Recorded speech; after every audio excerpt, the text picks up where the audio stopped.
अस्सलामु अलैकुम वरहमतुल्लाहि वबरकातुहू। इन्नल हम्दुलिल्लाह नहमदुहु व नस्तईनुहु व नस्तगफिरुहु व नऊज़ु बिल्लाहि मिन शुरूरि अनफुसिना व मिन सय्यिआति अमालिना।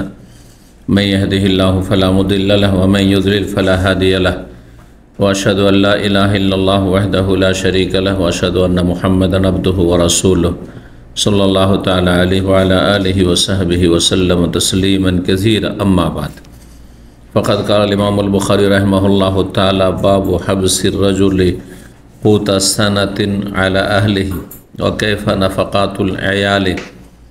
क़ाल हद्दसनी मुहम्मद बिन सल्लाम क़ाल अख़बरना वकीउन अन इब्न उयैनता क़ाल क़ाल लि मामरुन क़ाल लि अस्सौरी हल समिअत फ़िर रजुल यजमउ लि अहली क़ूत सनतिहिम औ बाद सना। क़ाल मामरुन फ़लम यहज़ुरनी सुम्मा ज़करतु हदीसन हद्दसनाहु इब्नु शिहाब अज़-ज़ुहरी अन मालिक बिन औस अन उमर रज़ियल्लाहु अन्हु अन्ना नबिय सल्लल्लाहु अलैहि वसल्लम काना यबिउ नख़ल बनी नज़ीर व यहबिसु लि अहली क़ूत सनतिहिम। सम्मानित भातृमंडলী, আল্লাহ রাব্বুল আলামিনের প্রশংসা এবং প্রিয় নবী সাল্লাল্লাহু আলাইহি সাল্লামের উপর সালাতু সালামের পর আজ সোমবার 10 সফর 1447 হিজরি মোতাবেক 4 আগস্ট 2025 আমাদের ধারাবাহিক আলোচনা সহিহুল বুখারীর ভরণ পোষণ পর্ব। যাদের ভরণ পোষণের দায়িত্ব কারো ওপর রয়েছে, এই হচ্ছে পর্ব নম্বর 2। ইমাম বুখারীর এই পর্বের অধ্যায় নম্বর 3 থেকে আজকে আমাদের শুরু হবে। বিষয়বস্তু বলছেন বাবু হাবসির রাজুলি কুতা সানাতিন আলা আহলিহি। এই অধ্যায় হচ্ছে কোন ব্যক্তির নিজ পরিবারের জন্য 1 বছরের খাওয়া খরচ সঞ্চয় করে রাখা। কোনো ব্যক্তি যদি গোটা 1 বছরের নিজের পরিবার, স্ত্রী, ছেলে মেয়েদের খাওয়া খরচ যা রয়েছে, খরচ খরচা হবে, তা জমা করে রাখে, সঞ্চয় করে রাখে, তো এটা শরীয়তে জায়েজ কিনা? ইমাম বুখারী রাহিমাহুল্লাহর অধ্যায়ে আপনারা মনে করছেন যে এটা আবার কোন বিষয় হলো? কারণ আজকালকার জমানে এমন কোনো মানুষ নাই যে বছরকে বছর খাবে, সারা জীবন খাবে, এত সঞ্চয় করে রেখেছে, তারপর কোনোদিন চিন্তাও কর না যে এত সঞ্চয় করে রাখা শরীয়তে আসলে কেমন, তাই না? যার ফলে এটা কোনো বিষয় হলো যে 1 বছরের 6 মাসের খরচ কেউ সঞ্চয় করে রাখবে। কিন্তু সালাফে সালেহিনদের যুগে সাহাবায়ে কেরাম, তাবেঈন, ওই জামানায় তাদের মাঝে দ্বিমত ছিল বিষয়টিতে। অনেকে এটা থেকে বাঁচতেন, এটা আল্লাহর উপর আস্থা ভরসার পরিপন্থী মনে করতেন। কোথায় আল্লাহর উপর ভরসা যে গোটা বছরের খাবার সঞ্চয় করে রাখবে, জমা করে রাখবে, টাকা পয়সার পাহাড়, ধন সম্পদের পাহাড় তৈরি করে রাখবে, আর বছরকে বছর বসে বসে নাকে তেল দিয়ে ঘুমিয়ে খেতে পারবে, এত টাকা পয়সা আর এত ধন দৌলত সঞ্চয় করে রাখবে। এসব আসলে ধারণা ছিল না সাহাবায়ে কেরাম জামানে। আসছে নিজে খেয়ে দিয়ে, ডানে বামে অভাবী রয়েছে, গরিব রয়েছে, এতিম রয়েছে, দুস্থ রয়েছে, অসহায় রয়েছে, এবং দিনের খেদমতে আল্লাহর রাস্তায় ব্যয় করার প্রয়োজন রয়েছে, জিহাদ ফি সাবিলিল্লাহ ব্যয়ের প্রয়োজন রয়েছে, ব্যয় করে দিতে। জি, এমনকি ইমাম প্রখ্যাত সাহাবী আবু যর রাদিয়াল্লাহু তাআলা আনহু, তিনি তো আগামীকালকের জন্য জমা রাখাকে নাজায়েজ মনে করতেন, যদিও তার ব্যতিক্রম ফতোয়া এটি ছিল। সমস্ত সাহাবায়ে কেরাম এর বিপরীত, বলতেন যে না, অসুবিধা নেই, যদি যাকাত দেয় মানুষ ঠিকভাবে তাহলে সঞ্চয় করে রাখতে পারে, কিন্তু যদি প্রয়োজন থাকে, ডানে বামে অভাবই থাকে, তাহলে না, তাহলে খরচ করতে হবে, তাহলে দান খায়রাত করতে হবে, তাদেরকে খাওয়াইতে হবে, নিজে খাও, অন্যদেরকে খাও। যার ফলে ইমাম বুখারী রাহিমাহুল্লাহ এই অধ্যায় নিয়ে এসে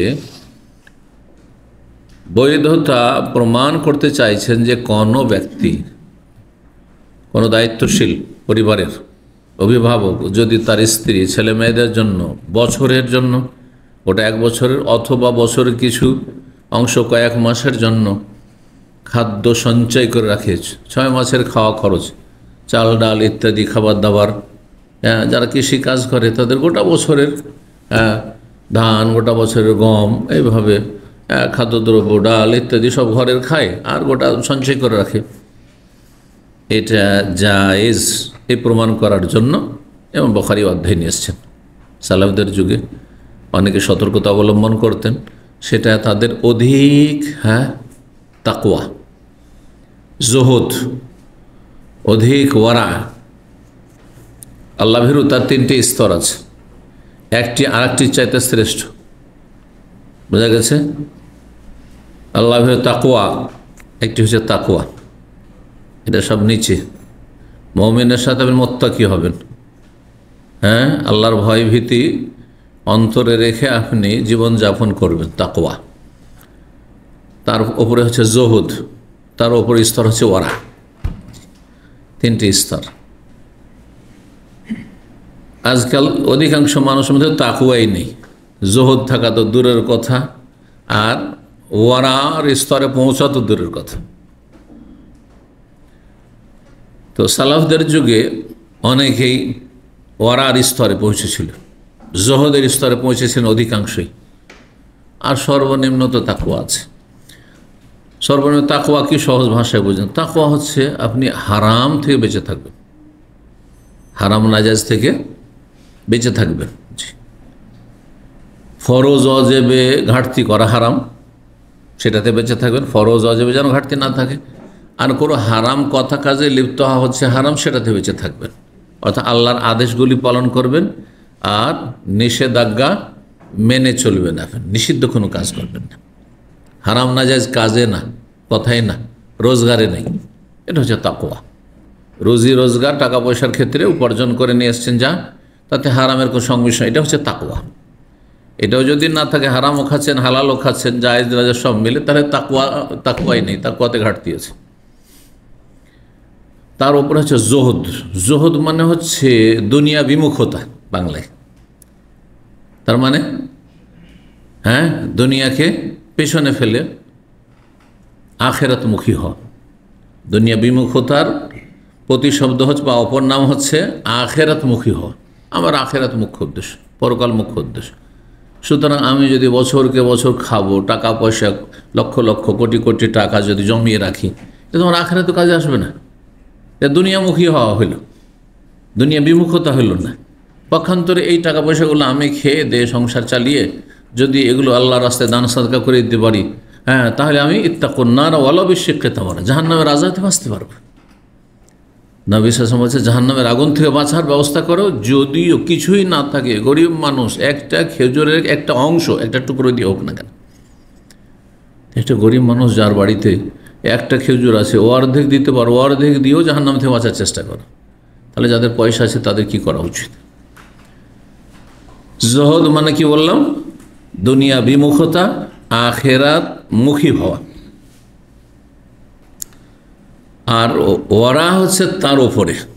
তো আখেরাত মুখী হওয়া আর দুনিয়া বিমুখতা, এর মানে আপনি সুন্নত মুস্তাহাবেও ঘাটতি করবেন না, অপছন্দনীয় মাকরু কথা কাজেও যাবেন না। আপনি যেখানে একটু অপছন্দনীয় সেখানে যাবেন না। এটা হচ্ছে কিসের স্তর? জুহুদের স্তর। ওয়ারার স্তর হচ্ছে যে তাকওয়া তো থাকবে, হারাম থেকে বেঁচে থাকবেন, ফরজ ওয়াজিব ঘাটতি করবেন না, তার উপরে জুহুদ তো আছে আপনার মধ্যে, মানে দুনিয়া বিমুখতা আছে, দুনিয়ার কোনো পরোয়াই করেন না, আপনি চিন্তাই করেন না, আখিরাত নিয়ে সবসময় চিন্তা। তার সাথে আপনি কি করবেন বললাম? সুন্নত মুস্তাহাব যথাযথ আদায় করবেন, তাতে ঘাটতি করবেন না। আর অপছন্দনীয় মাকরু কথা কাজ থেকে বেঁচে থাকবেন, যেগুলো মাকরু তানজিম, মাকরু তাহরিম নয়, পছন্দনীয়, সেগুলোতে বেঁচে থাকবেন। তার ওপরে স্তর হচ্ছে কিসের বললাম? ওয়ারা। জি, ওয়ারা হচ্ছে অনেক জায়েজ কাজ থেকে, সন্দেহের কাজ থেকে, তবে সামান্য সন্দেহ হলে তো বেঁচে থাকবেন যে এটা জায়েজই মনে হচ্ছে, কিন্তু তারপরে একটু সন্দেহ, ওর থেকেও বাঁচবেনই। কিন্তু আপনি সবসময় উত্তমটি করবেন, অনুত্তমে জায়েজে যাবেন না, অনেক জায়েজ কাজও ছেড়ে দেবেন, জায়েজ, কিন্তু এই জায়েজ চাইতে উত্তম আছে সেটা নেব। আপনাদের সামনে এরকম রুজি রোজগারের দুটো রাস্তা অপশন আসবে, বা অনেকগুলি রাস্তা আসবে। কিছু জায়েজ রুজি, হ্যাঁ রোজগার, আর কিছু আছে বেশি পছন্দনীয়, যদিও জায়েজ এই কাজগুলি তবু করব না। কিছু কিছু জায়েজ কাজও ছেড়ে দেওয়া, আর সামান্য সন্দেহ হলে সেগুলোর ঊর্ধ্বে চলে যাওয়া, কোনো সন্দেহ না থাকা, আমার ওই যে রুজিতে কোনো সন্দেহ না থাকে। নবী সাল্লাল্লাহু আলাইহি ওয়াসাল্লামের মধ্যে সমস্ত গুণগুলি পরিপূর্ণ রূপে ছিল। এই জন্য হাসান রাদিয়াল্লাহু তাআলা আনহু, সহিহ বুখারীতে হাদিস রয়েছে যে একটি খেজুর উঠিয়ে রাস্তায় পেয়েছেন বা মসজিদে পেয়েছেন, কুড়িয়ে মুখে দিয়ে দিয়েছেন। নবী সাল্লাল্লাহু আলাইহি ওয়াসাল্লাম কী বললেন? ছোট বাচ্চা, একটু ছোট বাচ্চা, আল্লাহ ধরবে না। তারপরে একটু কুড়িয়ে পেয়েছে, যার কোনো মালিক নেই, প্রমাণও নেই যে সেটা সাদকার জাকাতের বাইতুল মালের। নবী সাল্লাল্লাহু আলাইহি ওয়াসাল্লামের শুধু সন্দেহ হলে যে কী জানি এটা যদি বাইতুল মালের হয়, এমনি পড়ে থাকা লাওয়ারেসে না হয়, কোনো মালিক নেই এমন নয়, বাইতুল মালে যদি সাদাকার হয়, আর আমরা হচ্ছে আলে বাইত, হ্যাঁ হাসান আলে বাইত, আমাদের জন্য জাকাত হারাম, বাইতুল মাল হারাম। সুতরাং কিহ কিহ ছি ছি ছি ছি ছি করায় ছেলে, কচি ছেলে, 1 বছর 2 বছরের ছেলে মুখ থেকে উগলে ফেলে দিয়ে কাঁদতে শুরু করলো ক্ষুধার জ্বালায়। সুবহানাল্লাহ, ছোট বাচ্চা যেমন করে। নবী সাল্লাল্লাহু আলাইহি ওয়াসাল্লাম কি বলেছেন? ইন্না আলো মুহাম্মাদিন, আমি আর তোমরা, আমরা হচ্ছি মুহাম্মাদের বংশধর সাল্লাল্লাহু আলাইহি ওয়াসাল্লাম, আলে বাইত।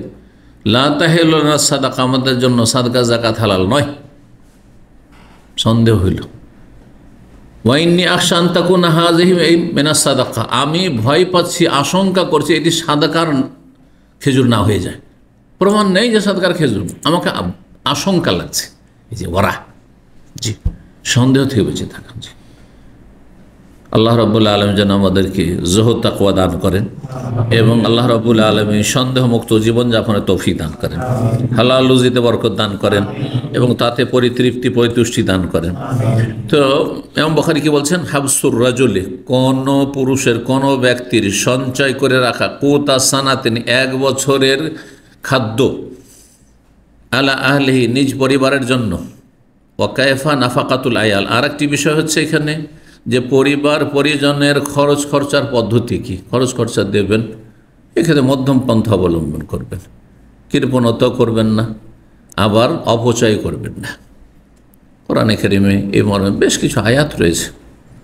ওয়ালা তাজাল ইয়াদাকা মাগলুলাতান ইলা উনুকিকা, সূরা বনী ইসরাঈল আল্লাহ বলছেন ইসরাতে, হ্যাঁ তোমার হাতকে সংকুচিত করে রেখে দিও না, খরচই করছো না, এত কৃপণের কৃপণ।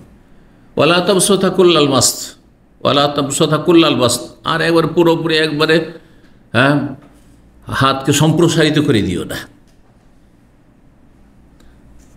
সীমার বেশি খরচ করিও না, সীমাহীন খরচ করিও না, না হলে হবে কি, গোটা মাসের বেতন 10 দিনে খেয়ে দিয়ে ধুমধাম করে শেষ। ফাতাকুদা মালুমা মাহসুরা, তারপর নিজেকে তিরস্কার করবে, আর পরের দ্বারস্থ হবে, আর তারপরে আক্ষেপ করতে হবে। বা ভবিষ্যৎ জীবনে যখন অকেজ হয়ে যাবে, কর্মক্ষমতা থাকবে না, তখন তুমি অসহায় হয়ে পড়বে, ভিক্ষা করে খেতে হবে। 5357 নম্বর হাদিস বর্ণনা করেছেন ইমাম ওয়াকিদ, তার ওস্তাদ, প্রথমে ইমাম বুখারীর ওস্তাদ মোহাম্মদ বিন সাল্লাম, মোহাম্মদ বিন সাল্লামের ওস্তাদ হচ্ছেন ওয়াকির ওস্তাদ হচ্ছেন সুফিয়ান বিন ওয়াইনা, সব মুহাদ্দিস, সবাই মুহাদ্দিসরা। সুফিয়ান বিন ওয়াইনা বলছেন কালা আলী মামার, আমাকে মামার বললেন, কাল আলী সৌরি, আমাকে সুফিয়ান সৌরি, আর একজন আছেন সুফিয়ান সৌরি, 2 জন সুফিয়ান মুহাদ্দিস ছিলেন ওই যে তাবেঈনদের জামানায়। তো একজন সুফিয়ান বিন ওয়াইনা আর একজন সুফিয়ান আস-সৌরি। তো সুফিয়ান সৌরি আমাকে বললেন, মানে জিজ্ঞেস করলেন, হাল সামিতা ফির রাজুলি, কোনো একজন ব্যক্তি সম্পর্কে আপনি এই মাসলাকে শুনেছেন, ইয়াজমা আলী আহলি কুত আসানাতে আবাদ আসানাতে, যে নিজ পরিবারের জন্য, স্ত্রী ছেলে মেয়েদের জন্য গোটা বছরের তাদের খাদ্য খরচ, আবাদ আসানা অথবা বছরের কয়েক মাসের কিছু সময়ের জন্য খাদ্য খরচ যদি সঞ্চিত করে রাখে, তো এই মাসলার উত্তর কি হবে? এই মর্মে কিছু শুনেছেন দলিল মাসলা এবং তার দলিল প্রমাণ। কালাম মামার, তখন মামার বললেন ফালাম ইয়াহাদুরনি, সেই সময় আমি এর উত্তর দিতে পারলাম না, আমার এই বিষয়ে কোনো কথা স্মৃতিতে আসলো না, মানে আমার জানা ছিল না। সুম্মা যাকারতু হাদিসান, তারপরে স্মরণে আসলে একটি হাদিস, যে মর্মে এই হাদিসকে দলিলে পেশ করা যেতে পারে যে জায়েজ। হাদাসানা ইবনে শাহাব যুহরি, ইমাম ইবনে শাহাব যুহরি রাহিমাহুল্লাহ, প্রখ্যাত তাবী, ইমাম মালিকের ওস্তাদ। তিনি মালিক বিন আওস থেকে, আরেক মালিক, এক হচ্ছে মালিক বিন আনাস, ইমাম মালিক প্রখ্যাত ইমাম, আর ইনি মালিক বিন আওস থেকে বর্ণনা করেছেন। আর তিনি বর্ণনা করেছেন মালিক বিন আওস উমর রাদিয়াল্লাহু তাআলা আনহু থেকে। উমর রাদিয়াল্লাহু তাআলা হাদিস বর্ণনা করেছেন, আন্নান নবী কানা ইয়াবিউ নাখলা বানি নাজির, নবী সাল্লাল্লাহু আলাইহি ওয়াসাল্লাম বনু নাজির ইহুদি গোত্র যে খাইবারে নির্বাসিত করা হয়েছিল তাদেরকে, তাদের গাদ্দারির কারণে মদিনা থেকে, আর সেখানে তাদের খেজুর বাগান টাগান ছিল। এ বানু নাজির বংশ মূসা আলাইহিস সালামের ভাই যে হারুন আলাইহিস সালাম, আরেক নবী, এই হারুন আলাইহিস সালামের বংশোদ্ভূতেরা এক সময়। তাহলে তারা, তাদের পূর্বপুরুষরা কী ছিল? আম্বিয়া রসুল ছিলেন তারা। এখান থেকে বোঝা যায় যে পূর্বপুরুষের দোহাই দিয়ে কোনো কাজ হবে না যদি তাদের আদর্শের অনুসারী না হন। হারুন আলাইহিস সালামের বংশের এই বনু নাজির গোত্র, কিন্তু বনু নাজির গোত্র রাসূলুল্লাহ সাল্লাল্লাহু আলাইহি ওয়াসাল্লামের সাথে চরম শত্রুতা করেছে, গাদ্দারি করেছে। তারপরে তাদেরকে তাড়ানো হয়েছে। জি, নবী সাল্লাল্লাহু আলাইহি ওয়াসাল্লামকে মেরে ফেলার জন্য তারা ষড়যন্ত্র করেছিলেন। তারপর মদিনা থেকে তাদেরকে তাড়িয়ে দেওয়া হয়েছিল খাইবারে। তারপর খাইবারে গিয়ে সেখান থেকে ষড়যন্ত্র করতে থাকে, একটু দূরে গিয়ে 170 কিলোমিটার মদিনা থেকে, সেখান থেকে ষড়যন্ত্র চালাতে থাকে ইসলাম মুসলিমদের বিরুদ্ধে।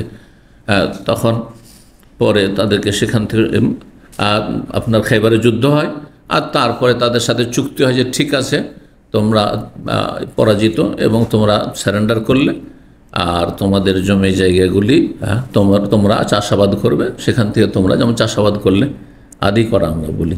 চাষাবাদ কাউকে করতে দিলেন জমি, যে কৃষি কাজ করবে, চাষাবাদ করবে, সে একটা ভাগ পাবে, আর বাকিটা বাইতুল মালে আসবে, ধন সম্পদ। তো এই বানু নাজির যে ইহুদিরা বসবাস করতো খাইবারে, তাদের খেজুর বাগান ছিল।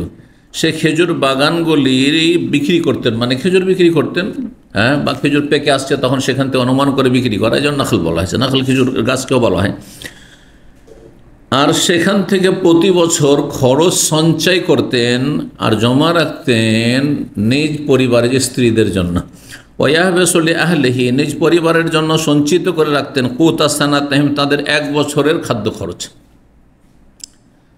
রাসূলুল্লাহ সাল্লাল্লাহু আলাইহি ওয়াসাল্লাম প্রথম দিকে নবী সাল্লাল্লাহু আলাইহি ওয়াসাল্লামের সহধর্মীগণের জন্য, উম্মাহাতুল মুমিনের জন্য ওই রকমের কোনো ইনকাম সোর্স ছিল না। নবী সবসময় দিনের কাজে লেগে আছেন, তাদের খাদ্য খরচের কোনো ব্যবস্থা ছিল না, বড়ই অভাবের দিন কাটছিল। আর তারপরে যখন খাইবারে যুদ্ধ হলো, তারপরে সেখানকার খেজুর বাগানগুলি পাওয়া গেল, আর তারপরে অন্য অন্য জায়গায় আরও যেসব এলাকা কাফেরদের বিজিত হলো, আর সেখান থেকে ধন সম্পদ আসতে লাগলো, তখন নবী সাল্লাল্লাহু আলাইহি ওয়াসাল্লাম 1 বছরের খাবার খরচ বিবিদের জন্য বরাদ্দ করতেন। এই মর্মে সে হাদিসটি রয়েছে। নিজের জন্য নয় কিন্তু, মানে নবী সাল্লাল্লাহু আলাইহি ওয়াসাল্লাম নিজের জন্য কিছু রাখতেন না, তবে তার ওপর যেহেতু ফরজ যে ভরণ পোষণ দেবেন কাকে? স্ত্রীকে, স্ত্রী থেকে, আর ছেলে মেয়ে থাকলে ছেলে মেয়েদেরকে, এটা ফরজ। আর এই ফরজ তো ত্যাগ করা, ফরজ আদায় করতে হবে সবাইকে। সুতরাং নবী সাল্লাল্লাহু আলাইহি ওয়াসাল্লাম তার বিবিগণকে এই খাইবারের যুদ্ধের পরে, 7ম হিজরিতে খাইবারের যুদ্ধ হয়েছে, তারপর থেকে, তাহলে 7ম হিজরির আগ পর্যন্ত দীর্ঘ 6 বছর 7 বছর মদিনা আসার পরেও নবী সাল্লাল্লাহু আলাইহি ওয়াসাল্লাম এইভাবে তাহলে পরিবারের জন্য কোনো কিছু সঞ্চিত করে রাখতেন না। খাবার যা কিছু আসলো খেতে পেলো, কোনো সময় পেল না, না খেয়ে থেকে গেলেন তারা। এই জন্য হাদিসে রয়েছে, মা আয়েশা রাদিয়াল্লাহু তাআলা আনহা বর্ণনা করছেন যে আমাদের 1 চাঁদ পার হয়ে যেত, 2য় চাঁদ, 3য় চাঁদ চলে আসতো, আর আমাদের বাড়িতে চুলহা জ্বালাবার কোনো ব্যবস্থা থাকতো না। খাইবারের যুদ্ধের আগ পর্যন্ত এরকম হতো। আর তারপরেও নবী সাল্লাল্লাহু আলাইহি ওয়াসাল্লাম যে ভরণ পোষণ তাদেরকে 1 বছরে দিয়ে দিতেন, কিন্তু তারা এত বেশি আল্লাহ ভীরুতা তাদের অন্তরে ছিল, উম্মাহাতুল মুমিনিন, যে তারা নিজেরা দান খায়রাত করে আগে শেষ করে দিতেন। তাদের ঘরেও থাকতো না, পরেও থাকতো না, কিন্তু তারপরেও নবী সাল্লাল্লাহু আলাইহি ওয়াসাল্লাম নিজ দায়িত্ব পালন করে দিতেন। আর তারপরে এখন তোমাদের ইচ্ছা, খাবে না দান খায়রাত করবে, তোমাদের বিষয়গুলি। আর এই খাইবারের যুদ্ধের আগ পর্যন্ত নবী সাল্লাল্লাহু আলাইহি ওয়াসাল্লাম কোনো কিছু পরিবারের জন্য সঞ্চিত করে রাখতেন না। যখন যা আসতো, কোনো কিছু হাদিয়া আসলো, কোনো কিছু আসলো, কেউ নবী সাল্লাল্লাহু আলাইহি ওয়াসাল্লামকে দিলেন, ওখান থেকে নিজে খেলেন, পরিবার যার যার বাসাতে যার পালাতে থাকতেন তার বাড়িতে আসতো এইভাবে। আর না হলে দুটো একটা খেজুর খেয়ে আর পানি খেয়ে দিন পাত হয়ে যেত। মায়েশা রাদিয়াল্লাহু তাআলা যখন বললেন যে 2 চাঁদ 3 চাঁদ চলে আসতো, বাড়িতে চুলা জ্বালাবার ব্যবস্থা থাকতো না, তখন জিজ্ঞেস করলেন আনাস অথবা অন্য কোনো সাহাবী যে তাহলে আপনাদের, বা ওরুয়া হয়তো খালাকে জিজ্ঞেস করেছেন, তাহলে আপনাদের খাবার দাবার কী থাকতো, কী খেয়ে বাঁচতেন আপনারা? তখন বলে দুটো আসওয়াদান, কালো, দুটো কালো খেজুর। তো কালো রঙের হয়, মদিনার খেজুর একটু কালো ভাব হয়, কিন্তু পানি তো আর কোনো কালার নেই, এটাকে বলা হয় তাগলিব। হ্যাঁ, একটিকে প্রাধান্য দিয়ে দুটো বস্তু, অর্থাৎ দুটো বস্তু থাকতো আমাদের বাড়িতে, দুটো জিনিস থাকতো, একটা হচ্ছে খেজুর আর পানি। একটা খেজুর খেয়ে নিলাম আর তারপর পানি খেয়ে নিলাম, হয়ে গেল। জি, আল্লাহ এইভাবে দিন কাটিয়েছেন।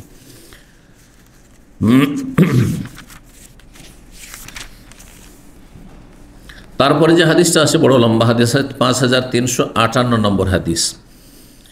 হাদিস এই মর্মে রয়েছে, কিন্তু তাতে বিশেষ একটি ঘটনা রয়েছে। চলেন, বলছেন মালিক বিন আওস ওয়াকানা মোহাম্মদ ইবনে জুবাইর মুতিম জাকার আলী যিকরান মিন হাদিস, মোহাম্মদ বিন জুবাইর মুতিম তার হাদিস থেকে একটি হাদিস বা উপদেশ বর্ণনা করেছেন। ফান্তালাক্তু, আমি গেলাম, হাত্তা দাখালতু আলা মালিক বিন আওস, মালিক বিন আওসের কাছে গেলাম। ফাসালতু, তাকে জিজ্ঞেস করলাম। ফাকালা মালিক, মালিকুন ইনতালাক্তু, আমি হাত্তা আদখলা আলা ওমর, আমি চলতে লাগলাম আর গিয়ে ওমর রাদিয়াল্লাহু তাআলা আনহুর কাছে দরবারে পৌঁছিলাম, যখন ওমর রাদিয়াল্লাহু তাআলা আনহু খলিফা আমিরুল মুমিনিন সেই সময়। ইদ আতাউ হাজেবহু ইয়ারফা, দেখলাম যে তার ঘরের দারওয়ান, হাজব মানে পর্দা, কারো কাছে প্রবেশ করায় যিনি অন্তরায় হয়, বাধা দান করতে পারে, তাহলে সে কী হয়? সে দারওয়ান হয়। তো দারওয়ান, তো হাজব মানে এখানে দারওয়ান, তার দারওয়ান যার নাম ছিল ইয়ারফা, সে আসলো। ফাকাল, এসে বলে হাল্লা কাফি ওসমান, এসে বললেন, এই যে গেলেন, গিয়ে বললেন ওকে, এই দারওয়ানকে, যে হাল্লা কাফি ওসমান ও আব্দুর রহমান ও জুবাইর ও সাদিন ইয়াস্তাযিনুন, আচ্ছা আপনি কি পারবেন ওসমান, আব্দুর রহমান আর জুবাইর আর সাদের জন্য অনুমতি নিতে, আমাদের জন্য, যে আমাদেরকে ভিতরে আসতে দেওয়া হোক? বলছেন কালা নাম, তখন দারওয়ান বললেন হ্যাঁ ঠিক আছে, অনুমতি নিয়ে আসছি। অনুমতি দিলে এসে বলবো। ফাআযান আলাহুম, অনুমতি দেওয়া হলো। ওমর রাদিয়াল্লাহু তাআলা অনুমতি দিলেন। কালা ফাদাখালু, তারা প্রবেশ করলো। ওয়াসাল্লাম, সালাম দিল তারা। ওয়াজালাসু, তারা বসে গেল। সুম্মা লাবাসা ইয়ারফা কালিলা, কিছুক্ষণ এই ইয়ারফা নামক দারওয়ান সে সেখানে অবস্থান করলো। ফাকাল আলী ওমর, তারপরে ওমরকে বলল হাল্লা কাফি আলীন ও আব্বাস, তারপরে এসে আলী এবং আব্বাস, চাচা এবং চাচাতো ভাই, জামাই প্লাস জামাই, এই দুইজন এসে অনুমতি চাইলেন কার কাছে? ওমর রাদিয়াল্লাহু তাআলার কাছে। কালার নাম, হ্যাঁ। ফাআযান আল্লাহুমা, তাদেরকে অনুমতি দিলেন ওমর রাদিয়াল্লাহু তাআলা। ফালাম্মা দাখালা, যখন এই দুইজনে প্রবেশ করলেন, সাল্লামা, দুইজনে সালাম বললেন, ওয়াজালাসার, বসে গেলেন। তাহলে বোঝা গেল কারো কাছে প্রবেশ করলে সালাম দেওয়া হচ্ছে ইসলামের আদব, এবং তারপরে বসে যাওয়া। তো বসে গেলেন। বলছেন কাল আব্বাস, আব্বাস বললেন, আব্বাস, ঘটনা হচ্ছে আব্বাস রাদিয়াল্লাহু তাআলা নবী সাল্লাল্লাহু আলাইহি ওয়াসাল্লামের চাচা, আর জামাই চাচাতো ভাই আলী, এরা যেহেতু নবী সাল্লাল্লাহু আলাইহি ওয়াসাল্লামের নিকট আত্মীয়, তাদের দাবি ছিল যে নবী সাল্লাল্লাহু আলাইহি ওয়াসাল্লাম যেই সব জমি জায়গাগুলি ছিল, আর ওই সব জমি জায়গা থেকে খাদ্য গোটা বছর আসতো, উম্মাহাতুল মুমিনিনদের জন্য আসতো, এগুলি নবী সাল্লাল্লাহু আলাইহি ওয়াসাল্লামের সম্পদ। তারা মনে করতো এগুলি নবী সাল্লাল্লাহু আলাইহি ওয়াসাল্লামের সম্পদ, জমি জায়গা। শুধু নবী সাল্লাল্লাহু আলাইহি ওয়াসাল্লাম দুনিয়া থেকে চলে গেছেন, ইন্তেকাল করেছেন, তো আমাদের এগুলো ভাগ বন্টন করে দিয়ে মিরাসে দিয়ে দিতে হবে। হ্যাঁ, উত্তরাধিকার সূত্রে আমাদেরকে দিয়ে দিতে হবে, এটাই ছিল তাদের কথা। কিন্তু নবী সাল্লাল্লাহু আলাইহি ওয়াসাল্লাম ইন্তেকালের পর আবু বকর রাদিয়াল্লাহু তাআলা আনহু ৭৪ বছর ছিলেন খলিফা, তিনিও দেননি। ওমর রাদিয়াল্লাহু তাআলা খেলাফতের 2 বছর পার হওয়ার পরে এই ঘটনা, 2 বছর পার হয়ে যাওয়ার পরে তখন এই অভিযোগ নিয়ে এসেছে যে আমাদের জায়গা ফাতেমা রাদিয়াল্লাহু তাআলা আনহার পক্ষ থেকে, হ্যাঁ, যে আমি ফাতেমার, যেহেতু ফাতেমা পাবে বাবার কাছে আর আমি জামাই হিসেবে পাবো, তো জামাই তো সরাসরি ভাগ পায় না শ্বশুরের। জি, তো তারা এসে যখন চাইলেন, বললেন যে আবু বকরের জামানায় তোমাদেরকে দেওয়া হয়নি, আমার 2 বছরও তোমরা আসনি, এখন তোমরা এসেছো, আর আমি এই ধন সম্পদ সম্পর্কে নবী সাল্লাল্লাহু আলাইহি ওয়াসাল্লাম থেকে যে হাদিস জানি, তোমরাও সেই হাদিস জানো, কিন্তু হয়তো সেই হাদিস হয়তো তোমাদের খেয়ালে নেই, অথবা তোমরা ভাবছো যে না, এটা হয়তো নবী সাল্লাল্লাহু আলাইহি ওয়াসাল্লাম আমাদের জন্যই রেখেছেন।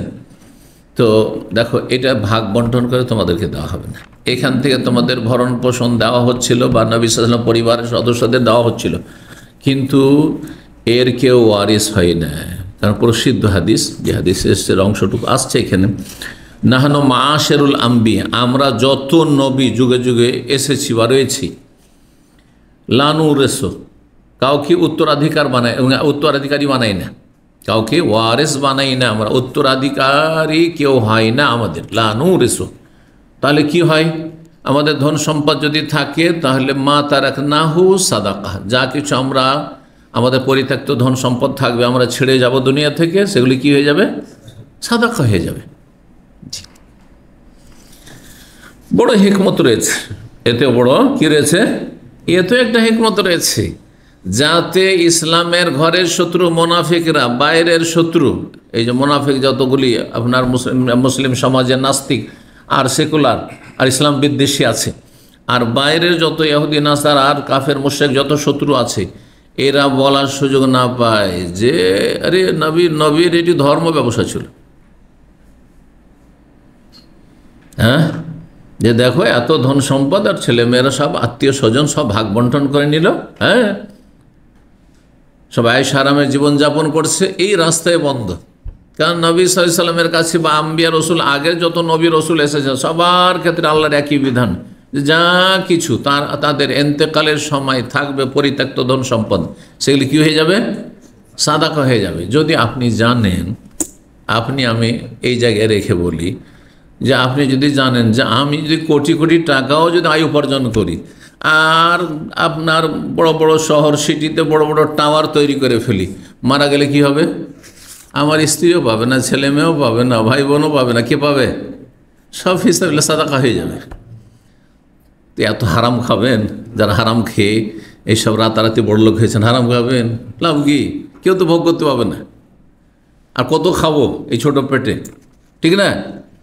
জি হ্যাঁ, কেউ যাতে বলার সুযোগ না পায় যে এগুলো করেছে আসলে কিসের জন্য, এটা ধর্ম ব্যবসা না, মারা গেলে সাদাকা।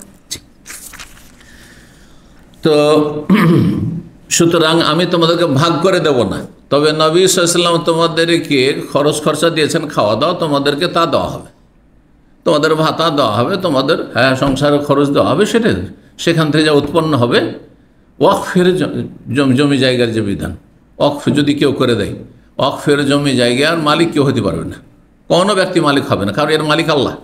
বুঝেন তো ওয়াকফ, বুঝেন তো ওয়াকফ স্টেট, তো ওয়াকফের জমি জায়গার মালিক আল্লাহ, ওখান থেকে যা ধন সম্পদ হবে ওগুলো আবার গরিব মিসকিনের জমি জায়গা ভাগ করে দেওয়া যাবে না, কিয়ামত পর্যন্ত এভাবে থাকবে। ওখান থেকে যা কিছু আয় উপার্জন হবে সেটা যাদের জন্য ওয়াকফ করা হয়েছে তারা ভোগ করবে, যাদের জন্য ওয়াকফ করা হয়েছে, যাদের নিয়তে ওয়াকফকারী করেছেন তারা সেটা ভোগ করবে, মানে তাদের খরচ খরচা চলবে সেখান থেকে। তো তোমাদেরকে খরচ খরচা দেওয়া হবে, আব্বাস আলী তোমাদেরকে খরচ খরচা দেওয়া হবে সেখান থেকে, কিন্তু তোমাদেরকে জমি জায়গা তোমাদের হাতে ন্যস্ত করা হবে না, কারণ নবী সাল্লাল্লাহু আলাইহি ওয়াসাল্লাম দিয়ে যাননি, আর আবু বকরও দিয়ে যাননি। আমার আদর্শ প্রথম নবী সাল্লাল্লাহু, তারপরে আবু বকর আমার আদর্শ, আর তারপরে আমি 2 বছর এভাবে চলেছি, তোমাদের খরচ খরচা দিতে থেকেছি, তোমাদের ভাতা দিতে থেকেছি, ওই হাদিস। তো এসে বসে গেলেন আর বললেন, ইয়া আব্বাস বললেন, ইয়া আমিরুল মুমিনিন, হে আমিরুল মুমিনিন, ইকযে বাইনি ওয়া বাইনা হাযা, আমার মাঝে আর এর মাঝে, এই যে আমার ভাতিজা আলী, আমাদের মাঝে ফয়সালা করে দেন, মানে জমি জায়গা আমাদেরকে যা কিছু রাসূলুল্লাহ ছেড়ে গেছেন ওগুলো ভাগ বন্টন করে দেন। ফাকাল রাহত, তখন ওই যে ক্ষুদ্র দলটি আরও কয়েকজন ছিলেন, কে ছিলেন, ওসমান ছিলেন, তৃতীয় খলিফা আব্দুর রহমান, তখন খলিফা হননি, আব্দুর রহমান বিন আওফ, জুবাইর বিন আওয়াম, সাদ বিন আবি ওয়াক্কাস, সবাই আশরা মুবাশশারা। জি, বললেন ওসমান এবং তার সাথী সঙ্গীরা, আমির আল মুহামিল ইকযে বাইনাহুমা, এই দুইজনের একটা নিষ্পত্তি করে দেন, মীমাংসা করে দেন। ও আরেহ আহাদাহুমা মিনাল আখার, একজনকে আরেকজন থেকে আপনি একটু শান্তি দেন। এরা আপোষে এই জমি জায়গা নিয়ে তারা বাদানুবাদ করেছে, চাচা ভাতিজা, যে এগুলো তো আমরা ভাগ পাবো, আমার স্ত্রী এগুলো ছিল, ওর আব্বার এগুলো, হ্যাঁ, আর এ চাইছে আমি চাচা, ভাতিজার ধন সম্পদ আমি পাবো। এই দ্বন্দ্বগুলোর একটা ফয়সালা করে দেন। ফাকাল ওমর রাদিয়াল্লাহু আল্লাহ বললেন, ইত্তাইদু, তোমরা একটু স্থির হও, হ্যাঁ, শান্ত হও। আনশুদুকুম বিল্লাহ, তোমাদেরকে আল্লাহর কসম দিয়ে জিজ্ঞেস করছি, আল্লাযী বিহি তাকুমুস সামা ওয়াল আরদ, যার নির্দেশে আকাশ এবং জমিন দণ্ডায়মান রয়েছে। হাল তাআলাম, তোমরা কি সবাই জানো, আন্না রাসূলুল্লাহ সাল্লাল্লাহু আলাইহি ওয়াসাল্লাম, যে রাসূলুল্লাহ, এই হাদিস বলেছে, লা নূরাসু বা লা নূরেসু, আমরা ওয়ারেস হইও না আর আমরা কাউকে ওয়ারেস বানাই না, উত্তরাধিকারী বানাই না। মা তারাকনা সাদাকা, যা কিছু আমরা ছেড়ে যাব তা কি হয়ে যাবে, সাদাকা হয়ে যাবে। ফি সাবিলিল্লাহ ইউরিদু রাসূলুল্লাহ নাফসাহু, উদ্দেশ্য রাসূল যে নিজেকে, যে আমাদের ধন সম্পদ, এই নিজের ধন সম্পদ না, আমরা যতদিন আমাদের হাতে আছে আর আমরা যখন দুনিয়া থেকে চলে যাব তো এই যে সাদাকা হয়ে যাবে। কাল রাহতু, তখন এই ক্ষুদ্র দলটি সাহাবায়ে কেরামদের বললেন, কাদ কালা যালিকা, হ্যাঁ এটা বলেছেন, আমরা জানি নবী সাহেব কথা বলেছেন। তাহলে তারা স্বীকার করলেন। ফাকবাল, তারপরে ওমর রাদিয়াল্লাহু তাআলা আলী এবং আব্বাসকে উদ্দেশ্য করবে, আচ্ছা তোমরা বলো যে রাসূলুল্লাহ সাল্লাল্লাহু আলাইহি ওয়াসাল্লাম থেকে এই হাদিস তোমরা শুনেছো কিনা, তোমরা যে দাবি করে এসছো জমি জায়গার জন্য। ফাকালা, বললেন, আনশুদুকুমা বিল্লাহ, তোমাদের উভয়কে, আব্বাস এবং আলী দুইজনকে আল্লাহর কসম দিয়ে বলছি তোমাদের, হাল তাআলা মানে তোমরা দুইজনে কি জানো যে আন্না রাসূলুল্লাহ সাল্লাল্লাহু আলাইহি ওয়াসাল্লাম কালা যালিকা, রাসূল এই হাদিসটি বলেছেন। কালা, উভয়ে বললেন, কাদ কালা যালিকা, হ্যাঁ এটা তো বলেছেন। কালা ওমর বললেন, ফাইন্নী উহাদ্দিসুকুম হাযাল আমর, তোমাদেরকে এই বিষয়টি আমি স্পষ্ট করছি। ইন্নাল্লাহ কানা খাসসা রাসূলাহু সাল্লাল্লাহু আলাইহি ওয়াসাল্লাম ফি হাযাল মালি বিশাইইন, আল্লাহ রাব্বুল আলামিন রাসূলুল্লাহ সাল্লাল্লাহু আলাইহি ওয়াসাল্লাম বিশেষভাবে এই ধন সম্পদ দিয়েছেন, লাম ইউতি আহাদান, তাকে ছাড়া অন্য কাউকে দেননি। সেটা হচ্ছে ফাইয়ের ধন সম্পদ। ফাই বুঝেন, ফাই আর গনিমত, গনিমতের মাল আর ফাইয়ের ধন সম্পদ। ফাই কাকে বলা হয়, কাফেরদের ধন সম্পদ বিনা যুদ্ধে যদি, হ্যাঁ, অর্জিত হয়, হাসিল হয়, যুদ্ধ হয়নি, আগে ছেড়ে দিয়েছে ওরা বা আগে সারেন্ডার করেছে, হ্যাঁ, তাহলে সেটাকে ফাই বলা হয়। আর যুদ্ধের পরে যেটা কাফেররা পরাজিত হলো আর তারপরে তারা পলায়ন করলো অথবা সারেন্ডার করলো, তারপরে সেটা হাসিল হলো, যুদ্ধ হওয়ার পরে সেটা হচ্ছে গনিমত। জি, তো ফাইয়ের কথা সূরা হাশরে রয়েছে, মা আফা আল্লাহু আলা রাসূলিহি ওয়া মা আফা আল্লাহু আলা, দুইবার করে রয়েছে। তো বলছেন যে এই ধন সম্পদ আল্লাহ তার রাসূল সাল্লাল্লাহু আলাইহি ওয়াসাল্লামকে দিয়েছেন। এই মর্মে মহান আল্লাহ বলছেন, কাল আল্লাহ ওয়া মা আফা আল্লাহু আলা রাসূলি মিনহুম, আল্লাহ রাব্বুল আলামিন যা কিছু ফাইয়ের ধন সম্পদ হিসাবে দিয়েছেন তার রাসূল সাল্লাল্লাহু আলাইহি ওয়াসাল্লামকে, ফামা উজাফতুম আলাইহি মিন খাইল ওয়ালা রিকাব, সেগুলি হাসিল করা, অর্জন করার জন্য কোনো ঘোড়াকে দৌড়াইতে হয়নি, অশরীহী, হ্যাঁ, যে ঘোড়া নিয়ে যুদ্ধ করেছে তাও করনি, ওয়ালা রেকাবিন, আর উটের পিঠে চেপেও যুদ্ধ করতে হয়নি, মানে বিনা যুদ্ধে সেগুলি হাসিল হয়েছে।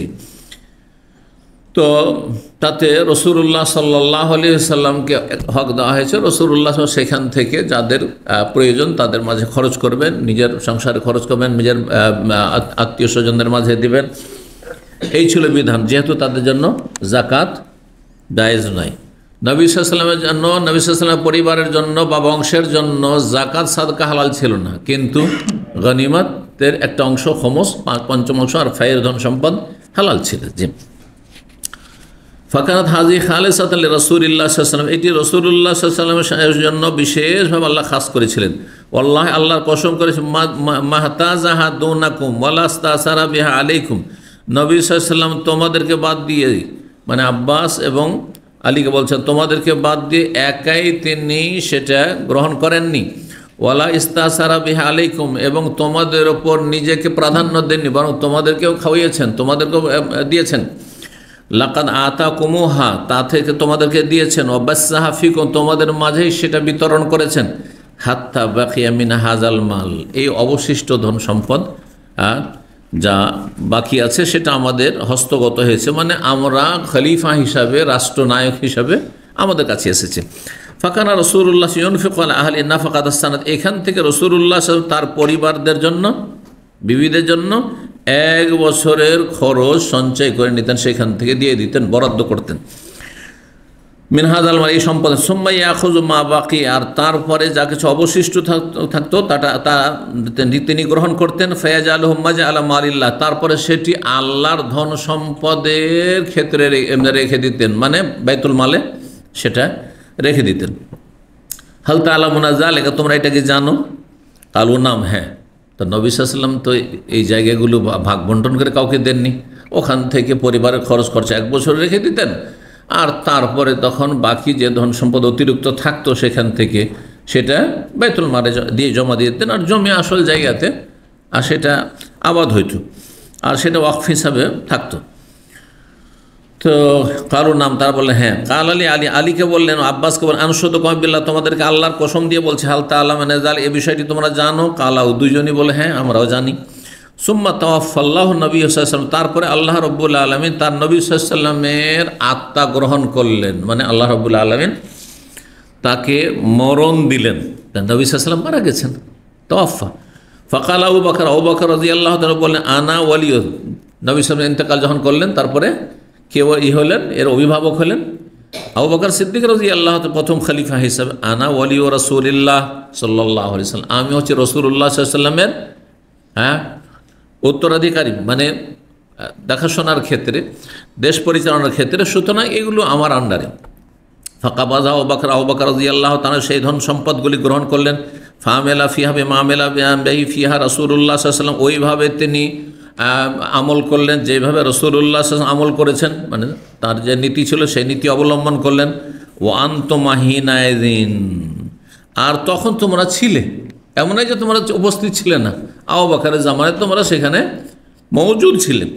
ও আকবালা আলী ও আব্বাস, আলী আর আব্বাসের উদ্দেশ্য করে বললেন, তাজউমানি আন্না আবু বকর কাযা ওয়া কাযা, তোমাদের কি ধারণা যে আবু বকর এইরকম আর ওইরকম, কোন অবিচার করেছেন, তোমাদের হক নষ্ট করেছেন, না ন্যায্য কাজ করেছেন? ওয়াল্লাহু ইয়ালাম, আল্লাহ ভালো জানেন, আন্নাহু ফিহা সাদিকুন বারুন রাশিদুন তাবিউল হক, যে আল্লাহ ভালো জানেন যে আবু বকর সিদ্দিক রাদিয়াল্লাহু তাআলা আনহু তিনি সত্যবাদী ছিলেন, বারুন নেক মানুষ ছিলেন, ভালো মানুষ ছিলেন, রাশিদুন হেদায়েত প্রাপ্ত ছিলেন, তাবিউল হক সত্যের অনুসারী, হকের, হ্যাঁ ন্যায্য পথের, ন্যায় নীতির অনুসারী ছিলেন। সুম্মা তাওয়াফাল্লাহু আবু বকর, তারপরে আল্লাহ ওয়াফাত দিলেন আবু বকর সিদ্দিক রাদিয়াল্লাহু তাআলা আনহুকে। ফাকুলতু, তখন আমি বললাম, আনা ওয়ালিয়্যু রাসূলিল্লাহ সাল্লাল্লাহু আলাইহি ওয়াসাল্লাম ওয়া আবি বকরিন, আমি এখন রাসূলুল্লাহ সাল্লাল্লাহু আলাইহি ওয়াসাল্লামের পরে হয়েছি, হ্যাঁ তাদের ওয়ারিস হয়েছি, মানে দায়িত্বশীল হয়েছি, এবং আবু বকরেরও খলিফা হয়েছি। আবু বকর পরে খলিফা মানে আল্লাহর খলিফা নয়, এটা জামাতি ইখওয়ানীদের কথা, যে রাষ্ট্রনায়ক হচ্ছে আল্লাহর খলিফা। দেখেন কি বলছেন, আমি রসুলের ওলি এবং আবু বকর, এই জন্য আবু বকর সিদ্দিককে বলা হয়তো খলিফাত রাসূলিল্লাহ, খলিফাতুল্লাহ বলা হয়তো না, কি বলা হয়তো, রসুলের খলিফা। একজন চলে গেছেন, তারপর তার স্থলাভিষিক্ত যিনি হয়েছেন তাকে তার খলিফা বলা হয়েছে। আল্লাহর কেউ খলিফা হয় না, মানুষ আল্লাহর খলিফা হইতে পারে না, কারণ আল্লাহ সব সময় আছেন আর থাকবেন। যে না থাকে তার খলিফা লাগে, ছিলাম না তখন এই জায়গায় অন্য কেউ বসত, বুঝলেন, মানুষের কাছে খলিফা, মানুষের খলিফা। তো ফাকাবাতু হাসানাতাইন, আমি 2 বছর সেটা গ্রহণ করলাম। আমাল ফিহা বিমা আমিলা রাসূলুল্লাহ সাল্লাল্লাহু আলাইহি ওয়াসাল্লাম আবু বকরিন, আবু বকর রাদিয়াল্লাহু তাআলা এবং রাসূলুল্লাহ সাল্লাল্লাহু আলাইহি ওয়াসাল্লাম যেই নীতি অবলম্বন, সেই নীতি আমি অবলম্বন করেছি গত 2 বছর। তোমরা তার কিছু বলো না এখন, হ্যাঁ এতদিন তো কোনো আপত্তি হয়নি, আবু বকরের জামানায় তোমাদের কোনো আপত্তি হয়নি, নবী সাল্লাল্লাহু আলাইহি ওয়াসাল্লামের আমলে তোমাদেরকে জমি জায়গা ভাগ করে দেওয়া হয়নি, তারপরেও দেওয়া হয়নি। তো বলছেন যে সুম্মা জিতুমানি, তারপরে তোমরা এখন এসেছো, ওয়া কালিমাতু ওয়াহিদা, তোমাদের কথা হচ্ছে একটি কথা, ওয়া আমরুকুম জামিউন, তোমরা একমত হয়ে এসেছো যে আমরা এখন জমি জায়গাগুলি আমাদের হাতে নিয়ে নেব, কারণ আমরা হচ্ছে নবী সাল্লাল্লাহু আলাইহি ওয়াসাল্লামের নিকটাত্মীয়। যে তানি তাসাল নাসিবাকা মিন ইবনে আখিকা, আব্বাসকে সম্বোধন করে বললেন যে আপনি এসেছেন আপনার অংশ নেওয়ার জন্য, আপনার ভাইয়ের ছেলে ভাতিজার, হ্যাঁ ধন সম্পদ, অর্থাৎ রাসূলুল্লাহ সাল্লাল্লাহু আলাইহি ওয়াসাল্লামের। ওয়া তাহাদা, আর এই লোক এসেছে, মানে আলী এসেছেন, ইয়াস আলুনি নাসিবা ইমরাতিহি, সে চাইতে এসেছে তার স্ত্রীর অংশ, মিন আবিহা, বাবা থেকে যা হয়েছে। হ্যাঁ, তো এটা তো ভাগ করার জিনিস না, এটা তো ওয়াকফের জিনিস, তো ভাগ করে দেওয়া যাবে না। তারপরে বলছেন যে ফাকুলতু, সুতরাং আমি বলছি ইনশে তোমা, যদি তোমরা একান্ত চাও যে জমি জায়গাগুলির দেখাশোনা তোমরা করতে চাইবে, দেখাশোনা করতে পারবে কিন্তু মালিক হতে পারবে না, ওয়ারিস হতে পারবে, উত্তরাধিকারী হতে পারবে না। জি, যদি চাও দাফাতু এলাইকুমা, এই ধন সম্পদ তোমাদের হাওয়ালা করে দিচ্ছি, আলা এই শর্তে, আন্না আলাইকুমা আহাদাল্লাহ মিসাকাহু, তোমাদের সাথে আল্লাহর চুক্তি এবং ওয়াদার প্রতিশ্রুতি রয়েছে কি, যে লা তা'মালানা ফিহা বিমা আমিলা বিহি রাসূলুল্লাহ সাল্লাল্লাহু আলাইহি ওয়াসাল্লাম বিমা আমিলা বিহি ফিহা আবু বকর, ওই নীতি তোমরা অবলম্বন করবে যে নীতি অবলম্বন করেছে রাসূলুল্লাহ সাল্লাল্লাহু আলাইহি ওয়াসাল্লাম, যে নীতি অবলম্বন করেছেন আবু বকর সিদ্দিক রাদিয়াল্লাহু তাআলা। যে জমি জায়গা আপন জায়গা থাকবে সেটা নিজের মালিকানা নেওয়া যাবে না, সেটা চাষাবাদ দেখাশোনা তোমরা করবে, আর দেখাশোনা করার পরে সেটা থেকে তোমরা তোমাদের খরচ করে সেখান থেকে নেবে, কিন্তু জমি জায়গা তোমাদের হাতে তুলে দেওয়া হবে না। তারপরে বলছেন যে অবেমা আমেল তো বেহি ফিহা মনজলি তো, আর যে নীতি আমি অবলম্বন করেছি যখন থেকে আমি খলিফা হয়েছি, অর্থাৎ গত 2 বছর। ওয়াইল্লা, আর যদি এটা না মানবেন, না আমাদের জমি দিয়ে দিতে হবে, আমরা এগুলোর মালিক হয়ে যাব, ফালা তুকাল্লিমানি ফিহা, তাহলে এই বিষয়ে আর আমার সাথে কথা বলতে আসবে না, কারণ এটা আমি করতে পারবো না। আমার পুরো আবু বকরও করেননি, এবং রাসূলুল্লাহ সাল্লাল্লাহু আলাইহি সাল্লাম বলেছেন যে আমার ধন সম্পদের কোনো ভাগ বন্টন হয় না, সুতরাং এটা আমি করতে পারবো না, আমার সাথে আর এই মর্মে কথা বলবে না। ফাকুল তোমা, কিন্তু তোমরা বলছো যে ইদফাহা ইলাইনা বিযালিক ফাদাফাতুহা ইলাইকুম বিযালিক, তোমরা যদি বলো যে এই শর্তে আমাদেরকে দিয়ে দেন, তাহলে তোমাদেরকে দিয়ে দিচ্ছি, কিন্তু দেখাশোনা করবে আর সেখান থেকে তোমরা তোমাদের খরচ খরচা নেবে। আমানত আনশুদুকুম বিল্লাহি হাল দাফাতুহা ইলাইহিমা বিযালিক, আমি আল্লাহর কসম দিয়ে তোমাদেরকে বলছি যে তোমাদেরকে কি এই শর্তে আমি এটা দিচ্ছি। ফাকাল আর রাহতু, তখন ওই যে অন্যান্য সাহাবাই কেরাম বসে আছেন, কয়েকজন সাহাবী, তার বলছে হ্যাঁ আমরা শুনলাম, সাক্ষী থাকলাম। কালা ফাকবালা আলী ও আব্বাস, তারপরে আব্বাস আর আলীকে উদ্দেশ্য করে বললেন আনশুদুকুম বিল্লাহ, তোমাদেরকে আল্লাহর কসম দিয়ে বলছে, হাল দাফাতুহা ইলাইকুম বিযালিক, এই শর্তে, এই কথার ভিত্তিতে তোমাদেরকে কি এই ধন সম্পদ আমি তোমাদের হাতে তুলে দিচ্ছি। কালার নাম, তারপরে হ্যাঁ। কালা ফাতালতা মেসানে মিন্নি কাজান গায়রা যালিক, এছাড়া অন্য কোনো বিচার ফয়সালা তোমরা চাইছো, যে জমি জায়গার মালিক তোমাদেরকে বানিয়ে দিই, হ্যাঁ ভাগ বন্টন করে দিয়ে দিই, এটা আমি করবো না। ফাওয়াল্লাযী বিয়াদিহি তাকুমুস সামা ওয়াল আরদ, সেই আল্লাহর কসম করে বলছি যার অনুমতিক্রমে আসমান জমিন কায়েম রয়েছে, লা আকযি ফিহা কাজান গায়রা যালিক, এ ভিন্ন অন্য কোনো আমি ফয়সালা করতে পারছি না এই মর্মে, হাত্তা তাকুমাস সাআত, কিয়ামত পর্যন্ত এ ভিন্ন অন্য কোনো ফয়সালা চলবে না। ফাইন আজেজতুমা আনহা, যদি এই জমি জায়গাগুলির দেখাশোনা করতে অপারগ হয়ে যাও তোমরা, ফাদফাহা, তাহলে সেগুলি আবার আমাকে ফিরিয়ে দাও, ফান আকফিকুমা, এই জমি জায়গাগুলি দেখাশোনা করে সেখান থেকে তোমাদের খরচ খরচা দেওয়া হবে। এ হচ্ছে অকফের ধন সম্পদের বিধান, কিন্তু নবী সাল্লাল্লাহু আলাইহি ওয়াসাল্লামের ধন সম্পদ তোমার ভাগ বন্টন করবে, এটা চলবে না। 4 নম্বর অধ্যায় বাব নাফাকাতিল মারআতি ইযা গাবা আনহা যাওজুহু ওয়া নাফাকাতিল ওয়ালাদ, এই অধ্যায় হচ্ছে যদি কোনো মহিলার স্বামী অনুপস্থিত থাকে, নেই, আর মহিলা তার ধন সম্পদ থেকে ভরণ পোষণ নেই, এটি ওয়ানাফাকাতুল ওয়ালাদ, এবং ছেলে মেয়ে আছে, ছেলে মেয়েদের ভরণ পোষণ নেই, নিতে পারবে কিনা। যেমন আপনার প্রবাসে আছে, বাড়িতে আপনার টাকা পয়সা আছে বা ধন দৌলত আছে, আর মাসিক খরচ লাগবে, প্রতি মাসে খরচ লাগবে, প্রতিদিনের খরচ লাগবে, সেখান থেকে আপনার ক্যাশ থেকে নিতে পারবে কিনা, ক্যাশ ভেঙে খেতে পারবে কিনা। জি পারবে, কিন্তু মধ্যম পন্থা অবলম্বন করবে, সেখানে যেন কম না করা হয়, হ্যাঁ খরচ দায়িত্বে ঘাটতি না করা হয়, আর অতিরিক্ত খরচ না নেওয়া হয়। জি, এ মর্মে হাদিস নিয়ে এসেছেন 5359 নম্বর হাদিস বর্ণনা করেছেন মা আয়েশা রাদিয়াল্লাহু তাআলা আনহা, তিনি বলছেন জাত হিন্দ বিনত উতবা, উতবার মেয়ে হিন্দ আসলেন, এসে বলছে ফাকাল ইয়া রাসূলুল্লাহ, ঠিক আছে না হাদিস, হ্যাঁ কি আছে না, এখানে তো অধ্যায় নেই, ওইটাই অধ্যায়, কি অধ্যায় আছে দেখে হয়তো অন্য নস্খা, ওইটা পার্থক্য থাকে অনেক সময়, আমাদের কাছে নেই, না ওইটা পরে আসছে, এটা পরে, হ্যাঁ আগে পিছিয়ে আছে। বলছেন 4 নম্বর অধ্যায়ে আমাদের যেটা বুখারীর কপির কোনো সময় আগে পিছু হয়েছে, অধ্যায়গুলো আগে পিছু হয়েছে, তো এটা আমার এখানে আগে আছে, যেভাবে আছে ওইভাবে আমি ব্যাখ্যা করি। বলছিলাম 5359 নম্বর হাদিস মনে করছেন মায়েশা রাদিয়াল্লাহু তাআলা আনহা বলছেন, জাআত হিন্দ বিনত উতবা, উতবার মেয়ে হিন্দ আসলো, এসে বলে ইয়া রাসূলুল্লাহ, হে আল্লাহর রাসূল, ইন্না আবা সুফিয়ান রাজুলুন মিসসিকুন, নিশ্চয়ই আমার স্বামী আবু সুফিয়ান একজন কৃপণ ব্যক্তি। মিসসিকুন বাখিলুন মানে কৃপণ হয়, আর মিসুক আমসাকা থেকে, আমসেক মানে ধরো, একবার মুষ্টি বেঁধে থাকে, মুষ্টি বেঁধে। তো মিসসিকুন মানে চরম সে কৃপণ। ফাহাল আলাইয়া হারাজুন, আমার কি কোনো গুনাহ হবে, অসুবিধা হবে শরীয়তের দৃষ্টিতে, আন উত ইমাম মিনাল্লাযী লাহু, তার ধন সম্পদ থেকে আমি যদি খাওয়াই এয়ালানা আমার ছেলে মেয়েদেরকে, ছেলে মেয়েদের খরচ খরচা দেয় না। তো হিন্দ বিনতে উতবা কার স্ত্রী ছিল? আবু সুফিয়ান, আবু সুফিয়ান বিন হারবের স্ত্রী। আর এই আবু সুফিয়ানের ছেলে হচ্ছেন মাওয়িয়া, মাওয়িয়ার মা হচ্ছে হিন্দ, মাওয়িয়া রাদিয়াল্লাহু তাআলা আনহুর মা হচ্ছেন হিন্দ। প্রথম দিকে ইসলাম গ্রহণ করেনি, ওহদের যুদ্ধে, ইসলামের বিরুদ্ধে লড়াইয়ে যারা এসেছিল তাদের সাথে এসেছিল, আর পরে আল্লাহ হেদায়েত নসিব করেছেন, হেদায়েত হয়েছিল রাদিয়াল্লাহু আনহু। ফাহাল আলাইয়া হারাজ, আমার কি কোনো গুনাহ হবে যদি আমার স্বামী আবু সুফিয়ানের ধন সম্পদ থেকে আমার ছেলে মেয়েকে খাওয়াই বা আমি খাই? অন্য রিওয়ায়াতে রয়েছে কালাল্লাহ, কোনো গুনাহ হবে না, ইল্লা বিল মারুফ, নিতে পারবে না তবে সচরাচর যেটা নেওয়া হয়, ভালো আচরণের সাথে।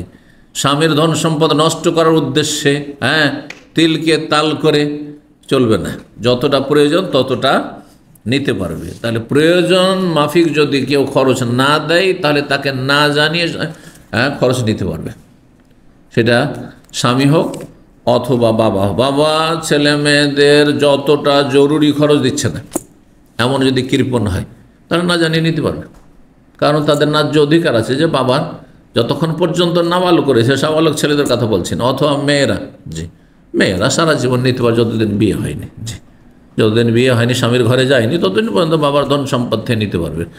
কিন্তু এই রাস্তা দুর্বল ইমানের মানুষদের জন্য ছেড়ে দিলে হবে না, নাহলে তো চুরি করা শুরু করবে বাপের ধন সম্পদ, স্বামীর ধন সম্পদ চুরি করবে, পাচার করা শুরু করবে নিজের বাবার বাড়ি, তাই না? তো যেটা বলা হচ্ছে যতটা খরচ সংসার চালাতে লাগে সেটা দিতে গিয়ে যদি কার্পণ্য করে তখন না জানিয়ে নিতে পারবে যতটা প্রয়োজন। 5360 নম্বর হাদিস আবু হুরায়রা রাদিয়াল্লাহু তাআলা আনহু বর্ণনা করেন, তিনি বলেন নবী সাল্লাল্লাহু আলাইহি ওয়াসাল্লাম বলেছেন, ইযা আনফাকাতিল মারআতু মিন কাসবে যাওজিহা মিন গায়রি আমরিহি, কোন মহিলা যদি তার স্বামীর উপার্জন থেকে খরচ খরচা করে, মিন গায়রি আমরিহি তার নির্দেশ ছাড়া, তার অনুমতি ছাড়া, ফালাহু নিসফু আজরিহি, তাহলে তার স্বামী অর্ধেক নাকি পেয়ে যাবে। দান সাদকা, অনেক সময় দান সাদকা পারমিশন না নিয়ে স্বামীর ধন সম্পদ দান সাদকা করে দিলেন, তাহলে অর্ধেক নাকি কে পাবে? আপনার মহিলার স্বামী পেয়ে যাবে। জি, কিন্তু বেশি পরিমাণ যাতে না হয়, অল্প স্বল্প, যেটাতে সাধারণত খুব বড় আপত্তি হবে না। এখন 10 টাকা 20 টাকা যা 50 টাকা 100 টাকা খরচ করলে তো এমন হয়তো আপত্তি হবে না, কিন্তু 5000 উঠিয়ে যদি দিয়ে দেয় তো জায়েজ নয়, খেয়ানত হয়ে যাবে। তো বিনা অনুমতিতে বেশি পরিমাণ হলে তাহলে অবশ্যই অনুমতি নিতে হবে।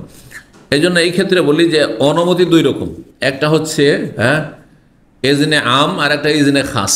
এজনে আম মানে সাধারণ একটা কমন কি আছে, পারমিশন আছে, অনুমতি, ওইটা আপনি বুঝতে পারেন যে কতটা আপনার অনুমতি আছে। ধরেন আপনি যে প্রতিষ্ঠান, উদাহরণ যে প্রতিষ্ঠানে চাকরি করছেন, সেখানে আপনি চা খাবেন, আপনার যদি 2-1টা বন্ধু বান্ধব মাঝে মাঝে চলে আসেন, তো 2-4 কাপ, 1 কাপ 2 কাপ 3 কাপ যদি চা খাওয়াই দেন তো হয়তো আপত্তি নেই, ঠিক না? কোনো জায়গাতে শক্ত থাকতে পারে, কিন্তু সাধারণত আপত্তি নেই হয়তো। কিন্তু আপনি যদি সেখান থেকে উঠিয়ে নিয়ে যান যে চলো রুমেও খাবো, অথবা 25-50 জন এই যা এসছে প্রতিষ্ঠানে আছে সবাইকে খাওয়াই দিই, এত লোকের অনুমতি দেবে না কেউ, ঠিক না? এর জন্য খাস অনুমতি লাগবে, তা খাস অনুমতি লাগবে। জি, তো কিছু কিছু অনুমতি আছে সাধারণ অনুমতি, যেমন বাড়িতে ফকির মিসকিন আসছে, 1 টাকা থেকে নিয়ে 10 টাকা 20 টাকা 50 টাকা হয়তো আপত্তি হবে না, কিন্তু যদি দিতে হয় 2-4 হাজার টাকা দিতে হয়, 5,000 দিতে হয়, 10,000 দিতে হয়, তো অবশ্যই অনুমতি লাগবে। জি, তখন এজনে খাস বিশেষ অনুমতি লাগবে। তো এই ছিল হাদিস। 5 নম্বর অধ্যায়, বাবুন ওয়াল ওয়ালিদাতু ইউরদিনা আওলাদাহুন্না হাওলাইনি কামিলাইনি লিমান আরাদা আন ইউতিম্মা রাযা। আপনার এখানে আপনার মোবাইলের অ্যাপসে বা এতে এটা এই অধ্যায় আগে এসেছে, তাই না? এখন শুনুন, এই অধ্যায় হচ্ছে আল্লাহ বলছেন সূরা বাকারা আয়াত নম্বর 233-এ, ওয়াল ওয়ালিদাতু, মায়েরা, ওয়ালিদাতুন এক বচন মানে মা, আর ওয়ালিদাত মানে মায়েরা। আল্লাহ বলছেন মায়েরা কি করবে? ইউরদিনা আওলাদাহুন্না, তাদের সন্ততিকে, ছেলে মেয়েদেরকে স্তন্য দান করবে, দুধ পান করাবে, হাওলাইনি কামিলা, পূর্ণ 2 বছর। 2 বছর দুধ পান করে, তবে এটি ন্যায্য অধিকার বাচ্চার। জি, লেমান আরাদা আন ইউতিম্মা রাযা, ওই স্বামীর জন্য, ওই স্বামীর উদ্দেশ্যে যে চাইবে যে এই দুধ পানের সময়কালকে পূর্ণ করুক। বিষয়টি যদি সমঝোতার সাথে হয়, তাহলে 2 বছরে কমে যদি দেখা যায় যে বাচ্চা যথেষ্ট শরীর স্বাস্থ্য ভালো হয়ে গেছে, তারপরে এখন দুধের আর পরোয়া করে না, বাচ্চা খাবার দাবার শুরু করে দেয় 1 বছর 1.5 বছর পরে, কোনো অসুবিধা নেই। বাচ্চা এখন খাবার দাবার অন্য খাবার খাচ্ছে, দুধ আগেও ছাড়িয়ে দেওয়া যেতে পারে সমঝোতার মাধ্যমে। আচ্ছা, 2 বছরের পরে এইখানে গিয়ে আমাদের দেশের কিছু আহলে হাদিস মৌলবী উল্টাপাল্টা ফতোয়া দিয়েছে। কথা বলছেন যে 2 বছর পরে নাকি নিজের বাচ্চাকে দুধ পান করানো হারাম। শুনেছেন এরকম ফতোয়া? 2 বছর পরে নিজের বাচ্চাকে দুধ পান করানো হারাম হয়ে যায়, তাহলে স্বামী স্তনে মুখ দেয় আর যদি দুধ চলে যায় তো কত বড় হারাম হবে? আরে ও তো 30 বছর 40 বছর 50 বছরের স্বামী। বুঝছেন না? মাসলা বোঝার জন্য বিষয়টি বললাম। পাগলের মতো ফতোয়া দেয়। দেখেন, 2 বছর যেটা বলা হয়েছে এটা হচ্ছে অধিকারের কথা, হকের কথা বলা হয়েছে, কিন্তু বলা হয় 2 বছরের পরে আর পান করাতে পারবে না, এমন কথা নেই আসলে।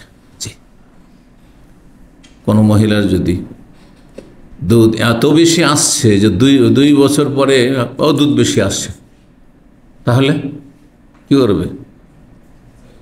বাচ্চাকে খাওয়াতে পারবে না? অনেক সময় দুধ খুব বেশি আসলে মায়ের কষ্ট হয়, কোনো অসুবিধা নেই।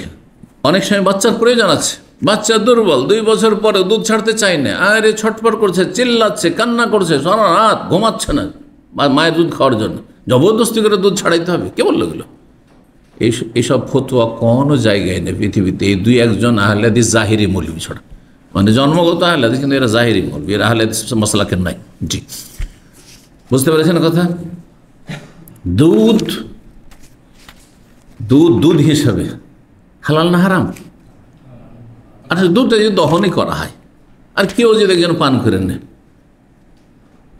বুঝতে পারছেন ঠিক ওইটা হারাম নাকি মদের মতো হারাম? আচ্ছা, আর একটা হাদিস বলি তাহলে। নবী সাল্লাল্লাহু আলাইহি ওয়াসাল্লাম আমলে একজন মহিলা বললো যে আমার বাড়িতে একটা ছেলে আছে, সেই ছেলেটা বড় হয়েছে, সাবালক, একটু মোজ দাড়ি রেখা হয়ে গেছে, এখন এই ছেলেটা এখন সাবালক হতে যাচ্ছি, তো পর্দা করতে হবে দেখে, তো কি করা যায়? তো আর যে দুধ পান করিয়ে দেয় নবী সাল্লাল্লাহু আলাইহি ওয়াসাল্লাম বলেন। ছেলেটার বয়স হয়ে গেছে, এখন সাবালক হব অবস্থা, সেই সময় পান করিয়েছে না করায়নি? আরে যেভাবে পান করে, পান তো করিয়েছে। তাহলে যে 2 বছর পর নিজের বাচ্চা হারাম হয়ে, তো পরের বাচ্চাকে কি করে 7 বছর 8 বছরের বাচ্চাকে দুধ পান করাইল? কথা বুঝতে পারছেন? আবার দলিল তো কথা হচ্ছে যে এগুলি ভুল ফতোয়া। এখন এখানে যে আসল মাসলা সেটা হচ্ছে দ্বন্দ্বের সময়, স্বামী স্ত্রীতে দ্বন্দ্ব। কখন দ্বন্দ্ব? তালাকের পরিস্থিতি, তালাক দিয়ে দেবে অথবা তালাক নিয়ে নেবে, আর বাচ্চা এখন দুধ পানের বয়সে 2 বছরের ভিতরে আছে, তখন 2 পক্ষের যে কোনো পক্ষ থেকে অবিচারের সম্ভাবনা আছে। কি? অনেক সময় বাচ্চা কেড়ে নেয়, 1 বছর 6 মাসের বাচ্চা কেড়ে নিয়ে চলে গেল, হাও মাও করে মা কান্না করছে, করে না আমাদের সমাজে এরকম জালেমরা করে। বাচ্চা রাখবে না, দুধ পান করতে দেবে না, তোকে দিয়ে দুধ পান করবো না, কেড়ে নিয়ে চলে গেল, ঝগড়া। তখন নিষ্পত্তি হচ্ছে 2 বছর হচ্ছে অধিকার, দুধ পান করবে, মায়ের দুধ পান করবে, তার মায়ের কাছে দিয়ে রাখতে হয়, এটা শরীয়তের আইন। জি, ইসলামী আদালত হলে বাধ্য করবে তা। আচ্ছা, তারপরে অনেক সময় স্ত্রী হচ্ছে টেড়া, ও যে তুই তালাক দিবি বা তোর কাছে তালাক নেবো, কেন আমি ঝামেলা নেবো, আমি দুধ পান করাবো না।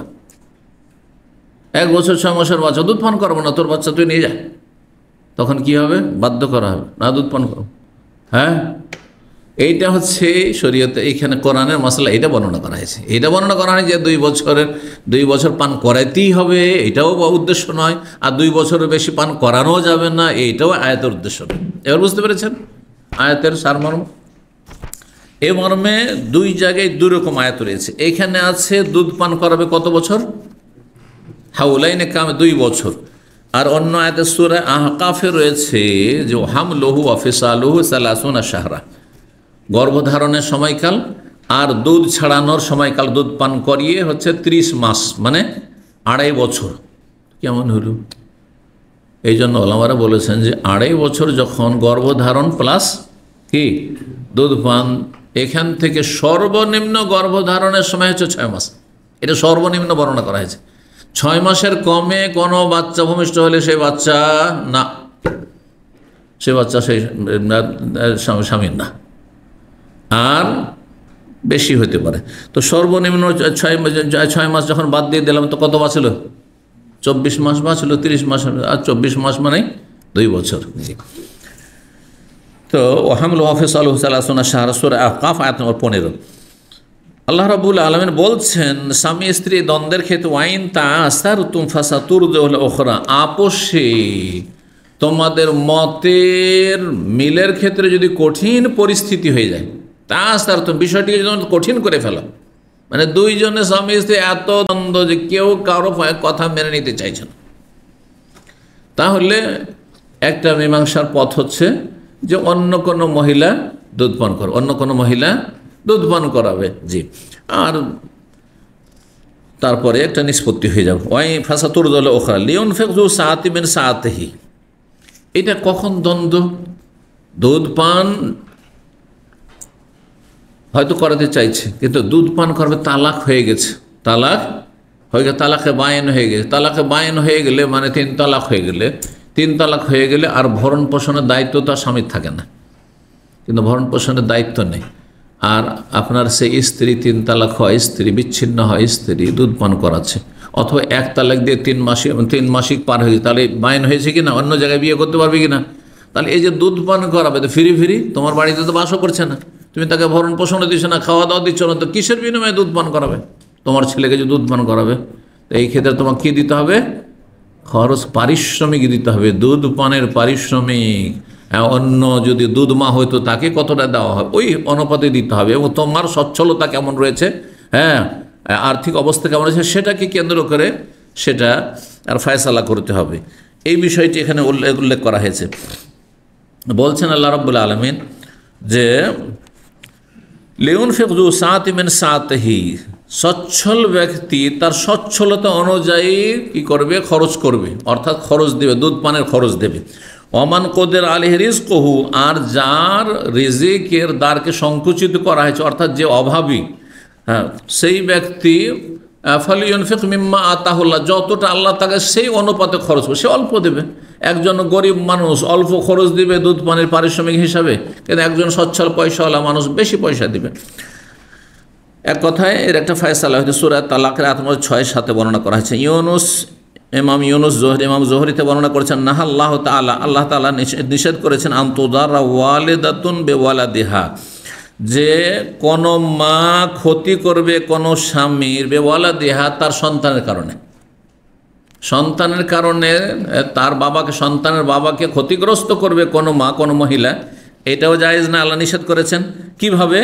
আনতাকুল ওয়ালিদাতু, যে এই কথা যদি কোনো মা বলে, বাচ্চার মা, লাস্তু মুরদিআতাহু, আমি এই ছেলেকে দুধ পান করাবো, তোমার ছেলে তুমি বুঝো, এটা বলা জায়েজ নাই, আল্লাহ নিষেধ করেছেন। ওয়াহিয়া আমসালু লাহু গিজান, অথচ এই মায়ের, নিজ মায়ের দুধ বেশি তার জন্য উপকারী, জি, উৎকৃষ্ট।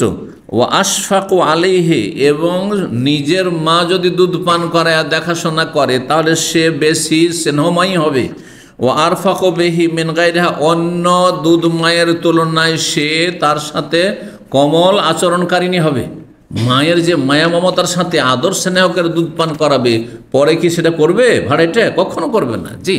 সুতরাং এই ক্ষেত্রে না করে আমি দুধ পান করাবো না তোমার বাচ্চাকে, তুমি তালাক দিয়েছো আমাকে, এই কথা বলে স্বামীকে ক্ষতিগ্রস্ত করবে না, আল্লাহ নিষেধ করে। লা তুদার ওয়ালিদা ওয়ালাদিহা ওয়ালা মাউলুদুল্লাহ বিআলাদিহি, আর স্বামী যেমন ক্ষতিগ্রস্ত যেন না হয়, স্ত্রী যেন ক্ষতিগ্রস্ত না হয়, এটাও মনে রাখতে হবে। কিভাবে সেটি বলছেন তারপর, ফালে ইসলাহান তাবা, ওই মহিলার জন্য জায়েজ না যে সে অস্বীকার করে, বা আনিয়তি আহমিন নাফসিহি মা জাআর আল্লাহ আলাইহি, সে যদি যথাযথ তার পারিশ্রমিক আল্লাহ যে দিয়েছেন, নির্ধারণ করেছেন, সেটা যদি দিয়ে দেয়। ওয়ালাইসা লিল মাউলুদি লাহু আন ইউদাররা বিওয়ালাদিহি, আর যার সন্তান, কার সন্তান? মায়ের সন্তান না বাবার সন্তান? বাবার সন্তান। বাবা বলছেন যে ওয়ালাইসা লিল মাউলুদি লাহু ইউদাররা বিওয়ালাদিহি ওয়ালিদাতাহু, আর যার সন্তান অর্থাৎ বাবা যাতে করে, ছেলের বাবা যাতে করে ক্ষতিগ্রস্ত না করে তার সন্তানের কারণে, ওয়ালে তার মাকে, বাচ্চার মাকে ক্ষতিগ্রস্ত না করে। কিভাবে?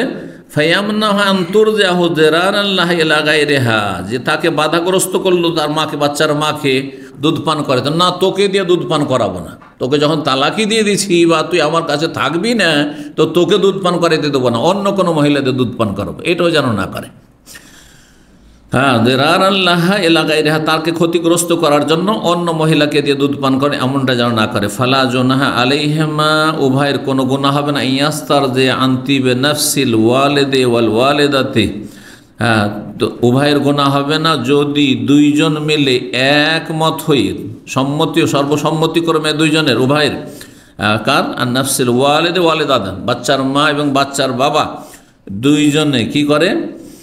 অন্য কোনো স্তন্যদানকারিণী বা দুধ মা তলাশ করে। ফাইজ আরাদা ফেসালান তারাজি মানতাশা, তারপরে তারা যদি দুধ ছাড়াতে চায়, 2 বছরের ভিতরে দুধ ছাড়াতে চায়, সেই ক্ষেত্রে দুইজনের সম্মতি লাগবে। হয়তো মা বলছে আমি দুধ পান করাবো 2 বছর, আর বাবা বলছেন না আমি 1 বছর বা 1.5 বছর যথেষ্ট, আর দুধ পান করাতে দেবো না, এটা জানা করে সম্মতি থাকতে হবে। তারা যেন উভয়ের সম্মতি থাকবে, ও তাশাওরিন, পরামর্শের ভিত্তিতে হবে।